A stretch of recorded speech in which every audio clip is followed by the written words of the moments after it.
Hello, ladies, and welcome to our study of Philippians. We are in chapter 4 today. Hard to believe we're wrapping up already. I can't believe it. Yeah. Yeah. But we're happy you're with us. Carmen here, Melissa, and Ashrita. If this is your first time joining us, welcome. We're going to dig in here. And Carmen, you had an icebreaker question for us. Yeah, I just thought it would be good and useful. Paul does talk a lot about anxiety and how to manage anxiety in this chapter. So just a worry, maybe a worry that you deal with. It could be one for today or something that you find is recurring, a recurring area of anxiety or, something come to mind. Man, my list is super long. This is something that I struggle with on a huge level. Yeah, really, really major.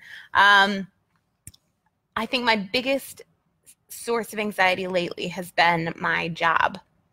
Really? I started a new job about 6 months ago, same place, but a new role. And the work is my dream work.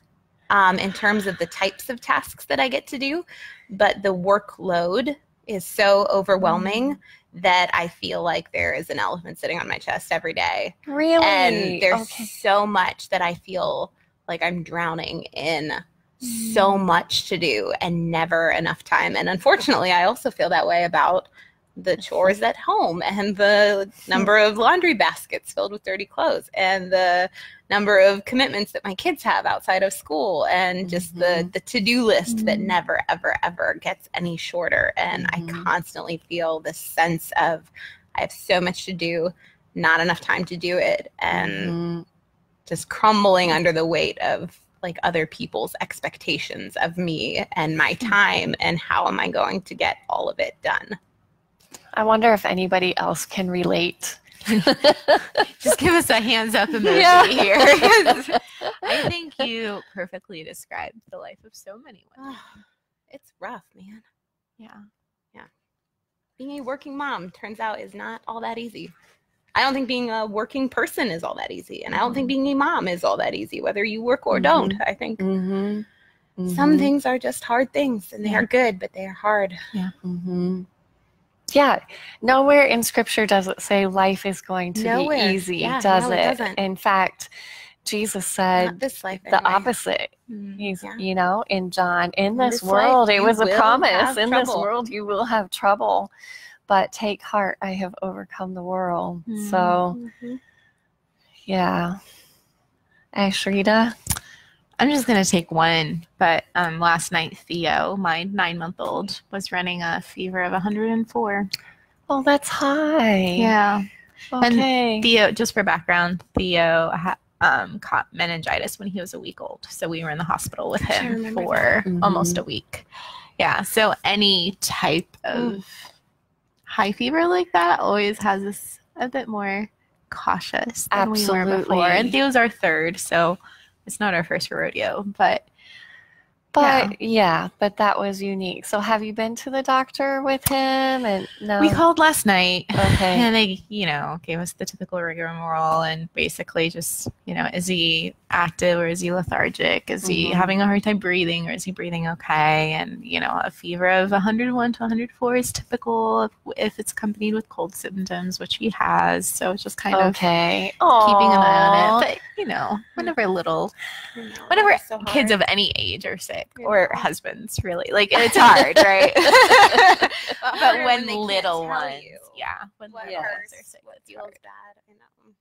It also affects sleep sometimes too. Was this affecting sleep last night? No, he actually slept real. He woke up at 4, but I mean, for having a fever, he slept really well. Well, thank you for being here today, Ashrita. My goodness. The sun's shining. Yeah. We'll take what we'll can. Take some spring. Yes. Oh, yeah. Well, it's interesting that you both mentioned, children too, because I'm obviously in a different stage than you are, but my worry still my ongoing worry where I'm challenged is with my kids, even with having adult children. Never again will you not be a mother. Never again. Yes. Yes. And I had no idea that the worry would continue. It just, it looks different. And maybe I should have had an idea because I see my dad worry about me too, you know? Aww. So, yeah, thank you. Thank you. We all do have worries, but Paul has a good word for us today. There are some very practical instructions in chapter 4. Yeah, is there any place that you would like to start, or was there something in particular that Paul said? I mean, one of the things that jumped out is rejoice in the Lord. I'll say it again, rejoice. Like we saw this last week. To say the same thing is no trouble to me. It's a safeguard to you. Let's just say it again.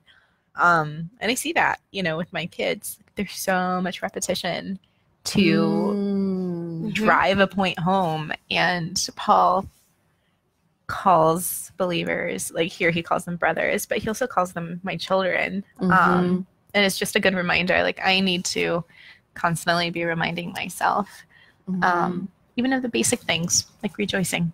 You know, when your baby has a fever, I'm grateful that even though it's 10 p.m. at night, I can call the pediatrician's office and get a nurse on call and talk through symptoms in that way. And I'm grateful for fever medicine that helps, you know, and I'm grateful for my mother-in-law and my husband. And I think in every situation, there are opportunities to rejoice. And I think that helps bring the anxiety level down. I would agree. I think that's exactly what Paul is saying in any and every situation. You know, in A Further Day, he says, I've learned to be content, but it comes from this rejoicing. And that definitely stood out to me too, Ashrita. And along with that, the rejoice always, always.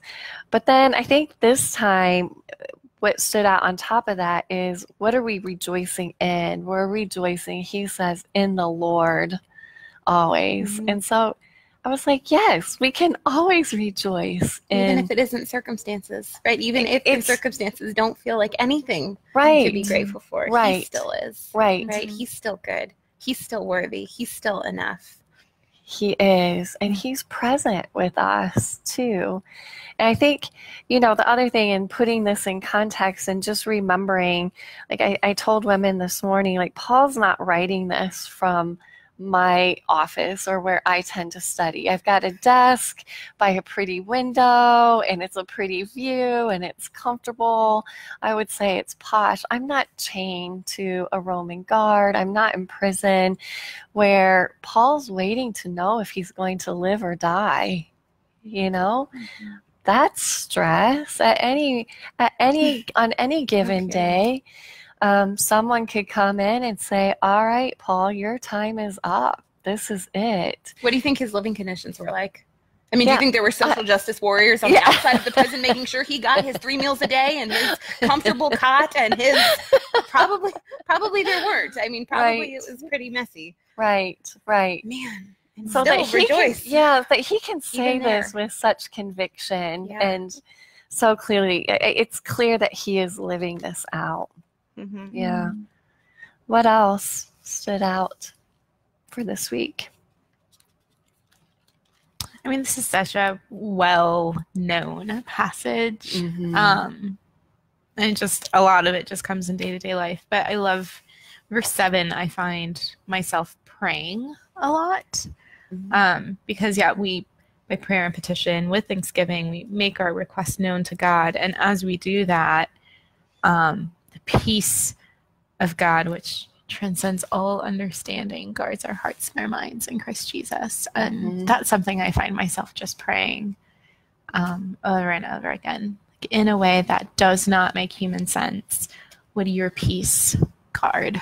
And he's so good to do that. And I have a picture of Jesus at the helm of the boat in the midst of the storms with the disciples and the winds and the waves coming, and he just speaks to them and says, peace, be still.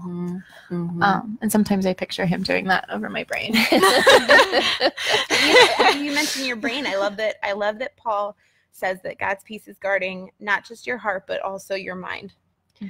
And in my notes, I wrote down that I feel like for me, when I'm feeling super anxious and super worried, there's a lot of emotional turbulence. For me, anxiety shows up as first anger. I like my life is spinning out of control and I can't get a handle on it. So first I'm angry, and then I feel guilty over the way I've just reacted, and then I feel sad, and so all of these emotions are just out of control, and my heart needs peace. But my mind needs it too, because my thoughts are racing. I'm replaying scenarios that have just happened, and should I have done that differently? Could I have handled that better?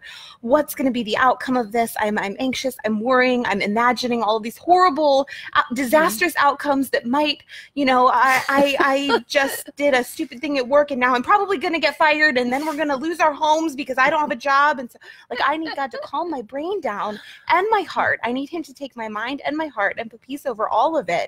And settle all of those things down so that I can do what Paul says next, so that I can think about what is true.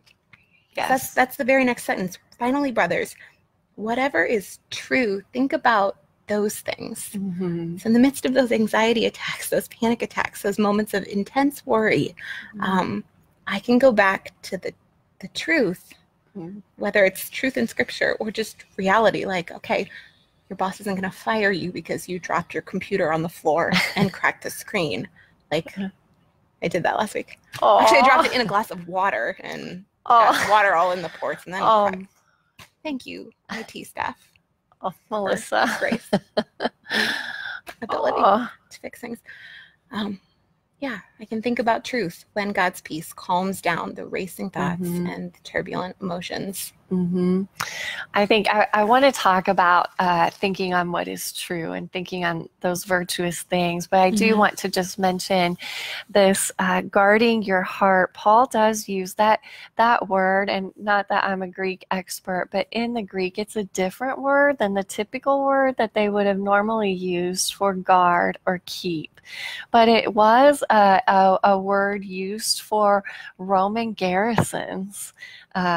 So this would have really spoken to the Philippians as well. This was the kind of city that they lived in. It was a fort. It was garrisoned by the Roman army. So they would understand. It probably was the safest and most highly guarded city in Macedonia at the time. So the Philippians would have understood that term. And so to me, it was as if he's saying, look, that's what God does for us. He puts that fort around us to guard us. He's the one being vigilant and watching over us and our cares. So yeah, I loved that too. Cool.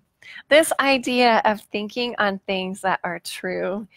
Melissa, you described so well what I think we all do, and I told women today, we are fearfully and wonderfully made, and God's given us these brains that are ultra creative and must mirror his in some little way. But why is it that our thoughts go wild? We go straight to the worst case scenario. We do. Gosh, I'm glad it's not just me. No. God he definitely has used that particular verse in my life in a significant way. When Dave this was many, many years ago. I think our youngest was 3 years old and our oldest was 9. So 4 kids in between there. And Dave had taken a new position where he was traveling and he needed to go to Israel on business. And this is just like computers are just coming out. The internet wasn't like what it is now. So whatever news you heard, you typically heard on the radio and on TV. Well, he literally got in the air and is flying over the ocean to Israel when everywhere on the radio, everywhere on TV, they're saying it is not safe for Americans to be traveling in Israel. Where do you think my mind went? Like kidnap, torture, death, widow. Like it went there just like that. And that I'll never forget this. that evening, a friend of mine from Chicago called me. We were living here, and I was sharing, I'm like really upset, and I'm sharing this with her, and she was a very good friend, because a good friend will speak truth into your life. And it got quiet on the other end, and she said, Carmen, you are not thinking on anything that is true. And it was like, she wasn't here, but I've told others that she might as well have just slapped me across the face. It caused me to stand back and pause, and I pulled out my Bible that night and read this. And since then, it's been a practice of, Lord, help me to think on those things that are true. And I wonder if we would just take time to write out our worries and look at, okay, how are we thinking about it falsely? How are we thinking about it rightly? And then ultimately, what if the worst thing happens? Where is our hope? They do that with kids in schools. My son is in kindergarten, and the guidance counselor goes into all the classrooms and talks with even 5-year-olds about, what are you scared of?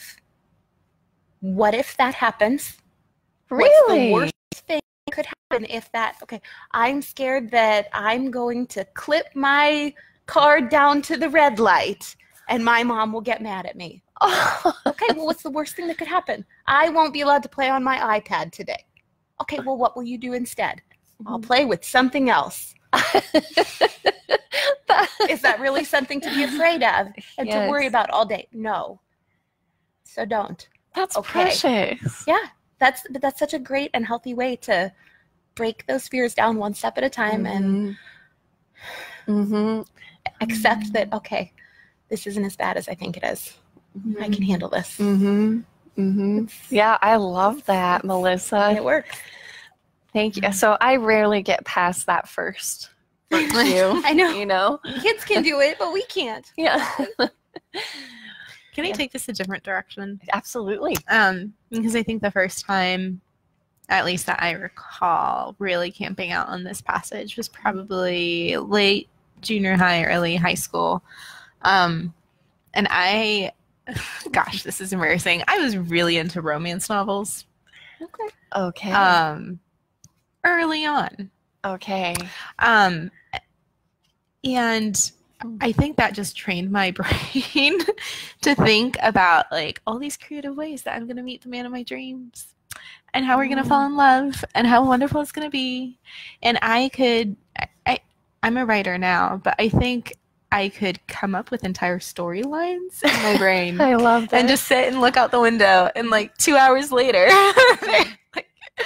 And I read something around like probably like early teens that was challenging me. Take thoughts captive, even in that area. Like, is it true? And if it's not, just stop it right there. And I find like I've since given up romance novels and even like rom-coms, whatever, romantic comedies. Like, I just can't watch them anymore. Yeah. Okay. But I do find that a lot of women still, even in Christian churches, like still read romantic novels. There's a massive Christian romance novel market. Really? Yeah. Wow. Amish Christian novel. Yeah. You'd be surprised. But even with Julie Slattery and her ministry to women about sexuality, and the whole like 50 Shades movement and how many Christian women are caught up in that. For me, when I read this, I can't not think about it in that context as well. Like how many of us need to take our thoughts captive and not allow our thoughts to dwell on romantic fantasies, whether we're married or not. Yeah, I think you're really good challenging us to get past that, okay, beyond what is true, but also what is honorable, just, pure, lovely, excellent, praiseworthy. I think that's a practical challenge, Ashrita. Yeah. And he's making it clear here. This makes me think he's challenged the Philippians to walk worthy we saw in Ephesians to talk worthy, this idea of walk worthy, talk worthy. And I think now we're kind of getting into, okay, let's think worthy as well. That's good. Yeah. Good. Thank you for that. Yeah. That went fast, Good. ladies. Yeah. Any last thoughts you want to share? Or? I think there's one more thing that we could Okay. say about anxiety that I think churches don't always do a good job of being clear on. Okay. And I think there is a difference between stewing in worry and clinical depression and anxiety. And I think that there are women out there who are quietly suffering from a medical condition that is treatable and not seeking help because they think that to do so would be to admit sin when really what's going on is their body isn't working. And no one would condemn someone for a broken bone or pneumonia. And in the same vein, if you know someone who is struggling with a mental health condition and maybe needs to seek help, pray for that person and remind them that it's okay to do that. Yeah, that's beautifully said, Melissa. Thank you. Yeah. Thank you. Anything else? That's good. Okay. Thank you so much for joining us, ladies. We'd love to hear from you.